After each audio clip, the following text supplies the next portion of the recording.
নমস্কার, কণাস food diary থেকে আমি আশিস কণা।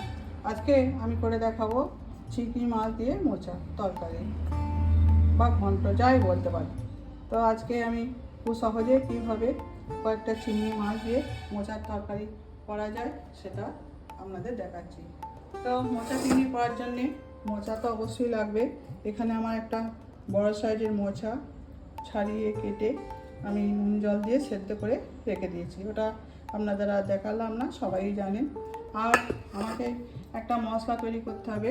সেই মশলার জন্য লাগছে এখানে দুটো বড় সাইজের পেঁয়াজ কুচিয়ে নিয়েছি। এটা কিছুটা রসুনের কুচা আছে, গ্রেট করা কিছুটা আদা আছে, একটা টমেটো আছে। এগুলো সব আমি মিক্সারে দিয়ে দেবো, দিয়ে একটা মশলা তৈরি করব। এটা দিলাম। আর এর সঙ্গে আমি দেব 1 চামচ জিরে, 1 চামচ ধনে, দুটো শুকনো লঙ্কা। আর আমি মশলার সঙ্গে ব্যবহার করছি একটুখানি দারচিনি, দুটো ছোটো এলাচ আর 1 টুকরো মতো জাবিত্রী। এই মশলাটা আমি সব একসঙ্গে পেস্ট করে নেব। দেখুন, আমি প্রথমে কিছুটা সর্ষের তেল গরম করতে দিয়েছি কড়ার মধ্যে। তার মধ্যে এই যে আমার কয়েকটা চিংড়ি মাছ, আমি 2 পিস করে বড় বড় চিংড়ি ছিল মাঝারি সাইজের, সেগুলো আমি 2 পিস করে কেটেছি। কেটে রান্নাটা করলে তরকারির স্বাদটা খুব ভালো হয়। তো প্রথমে আমি চিংড়ি মাছটা ভেজে নেব, হালকা করে ভেজে নেব চিংড়ি মাছটা। চিংড়ি মাছটা হালকা করে ভাজা হয়ে গেছে। এবার একটা জায়গার মধ্যে তুলে নেবো, প্লেটে তুলে নিচ্ছি। কিছুটা সর্ষের তেল ওই কড়ার মধ্যে দিয়ে দেবো, আলুটা ভাজতে হবে। তেল দিলাম এই কড়ার মধ্যে, একটু বেশি করে তেল লাগছে, যেন আলুটা ভালো করে ভাজতে হবে। দিয়ে দেখুন, আমি মোচার তরকারির জন্য এরকম ডুমো করে কেটে রাখা আলু নিয়েছি। এবার তেলের মধ্যে তেলটা গরম হয়ে গেছে, আলুটা দিয়ে দিতে হবে। আলুটা লাল লাল করে ভেজে নিতে হবে। আপনারা বাড়িতে দেখবেন, যদি কয়েকটা চিংড়ি মাছ থেকে যায় বাড়িতে আর মোচা থাকে, তাহলে এই মোচা দিয়ে চিংড়ি মাছ দিয়ে যে তরকারি, একটা অন্যরকম খেতে লাগে। দেখুন, আলুগুলো আমার ভাজা হয়ে গেছে, লাল লাল করে ভাজা হয়ে গেছে। এবার আলুগুলো তুলে নেব। আমি সর্ষের তেল একটু দিয়ে দিলাম। আমি কিছু ফোড়ন দেবো, এর মধ্যে দিয়ে দেবো 2টো তেজপাতা, একটা ছোটো এলাচ, একটু দারচিনি, একটু গোটা জিরে।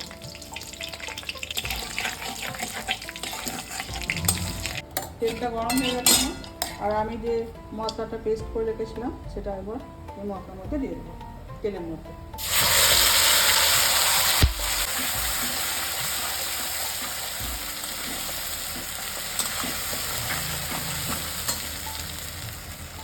মশলাটা কিছুটা ভাজা হয়েছে। এরপর আমি এর মধ্যে দিয়ে দেবো পরিমাণ মতো হলুদ দিয়ে দেবো, আর একটু ঝাল লঙ্কার গুঁড়ো দেবো। আর সেরকম কিছু মশলা লাগবে না। আমি গোটা জিরে মশলার মধ্যে যখন পেস্ট করছি তার মধ্যে আমি দিয়ে দিয়েছি, এখন আর লাগবে না। আর দেবো রঙের জন্যে একটু কাশ্মীরি লঙ্কা, আর পরিমাণ মতো লবণটা দিয়ে দিচ্ছি। মোটামুটি সব মশলা আমার দেওয়া হয়ে গেছে। এবার মোটামুটি মশলাটা কষিয়ে দিতে হবে।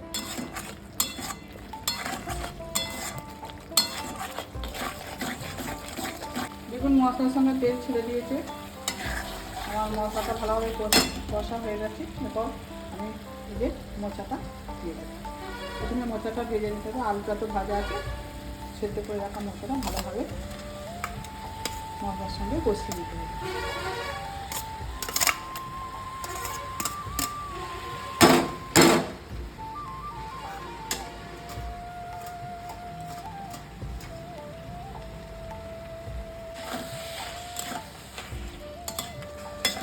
এর সঙ্গে এই মোচাটার সঙ্গে চিংড়ি মাছটা এই সময়ই দিয়ে দিতে হবে।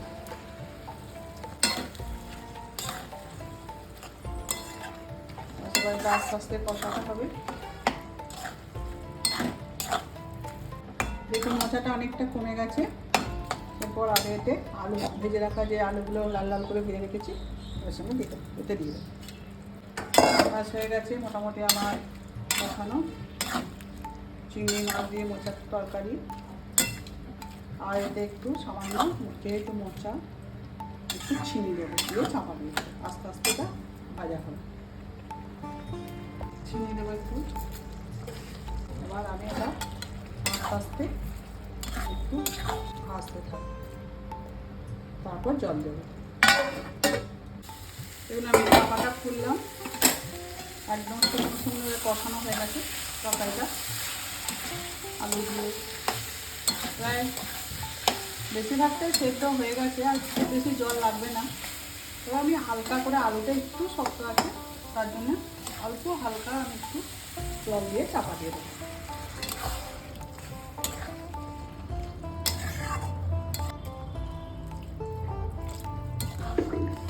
আর শেষকালে একটু ঘি দিয়ে দিলি আমার চিংড়ি মাছ দিয়ে মোচার তরকারি বা মোচা চিংড়ি রেডি।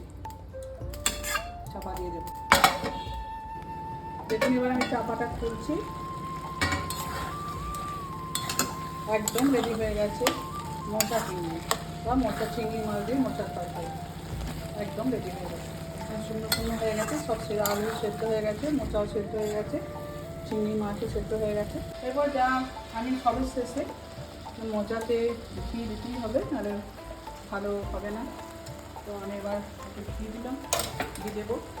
তো দেখুন আমি ঘি ব্যবহার করছি, এর আগেও আমি বলেছি রেড কাউ ঘি।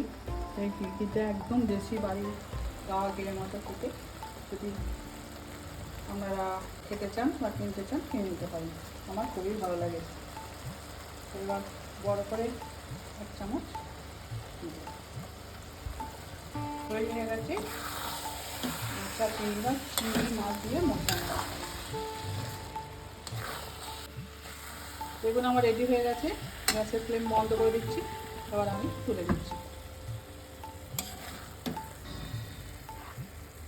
দেখুন হয়ে গেছে আমার চিংড়ি মাছ দিয়ে মোচা বা মোচা চিংড়ি। তা আপনারা এভাবে বাড়িতে একবার অবশ্যই করে দেখবেন, আশা করছি আপনাদের ভালো লাগবে। আর যদি ভালো লাগে সবাই কমেন্ট করে আমাকে জানাবেন কেমন লাগলো। আর এতক্ষণ সবাই আমার সঙ্গে থাকার জন্য সবাইকে ধন্যবাদ। আর সবাই লাইক শেয়ার সাবস্ক্রাইব করবেন। সবাই ভালো থাকবেন, সুস্থ থাকবেন। নমস্কার।